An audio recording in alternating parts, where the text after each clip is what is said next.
সিংহারের বর্তমান নাম নাথদ্বারা। নাথদ্বারাতে শ্রীনাথজিকে নিয়ে যাওয়া হয়েছে এই কথা জানতে পেরে ঔরঙ্গজেব তার সৈন্যদল সঙ্গে নিয়ে নাথদ্বারাতে শ্রীনাথের মন্দিরে আক্রমণ চালায়। ঔরঙ্গজেবের বারবার এরকম আক্রমণে সেখানকার পূজারীরা রেগে যান। রেগে গিয়ে শ্রীনাথজিকে বলেন, প্রভু, আপনার কি কোনো শক্তি নেই? সে আপনার ব্রজধামের সমস্ত মন্দির ধ্বংস করেছে, এখন এখানেও ধ্বংস করতে এসেছে। তার এই পাপের কি কোনো বিচার হবে না? এরপর ঔরঙ্গজেব মন্দিরের সিঁড়ি দিয়ে প্রবেশ করতেই ঔরঙ্গজেবের চোখের রশ্মি কমতে থাকে। কমতে কমতে একসময় সে অন্ধ হয়ে যায়।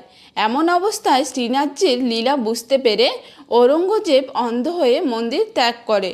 পরে ঔরঙ্গজেব নিজের ভুল স্বীকার করে শ্রীনাথজির কাছে ক্ষমা প্রার্থনা করে।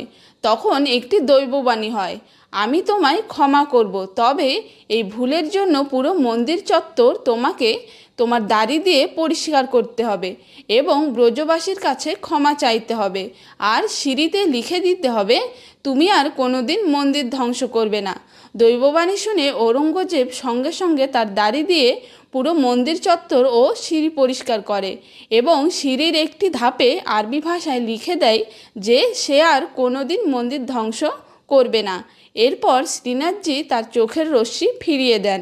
ঔরঙ্গজেব তখন শ্রীনাথজির সামনে মাথা নত করে শ্রীনাথজিকে একটি হিরে ভেট করেছিলেন, যে হিরেটি নাথদ্বারাতে শ্রীনাথের থুতিতে এখনও লাগানো রয়েছে। আর ঔরঙ্গজেবের আরবি ভাষার সেই লেখাটি গোবর্ধনে শ্রীনাথ মন্দিরের সিঁড়িতে লাগানো রয়েছে। শ্রীনাথজি নাথদ্বারাতে পূজিত হলেও তিনি প্রত্যহ সেখান থেকে রাত্রিকালে গিরিরাজ গোবর্ধনে শয়ন করতে আসেন বলে মনে করা হয়। গোবর্ধন পর্বত থেকে নাথদ্বারা পর্যন্ত ভগবান শ্রীনাথ দেবশিল্পী বিশ্বকর্মার হাতে একটি গুপ্ত সুড়ঙ্গ পথ বা গুহা খনন করে নিয়েছিলেন। নিত্য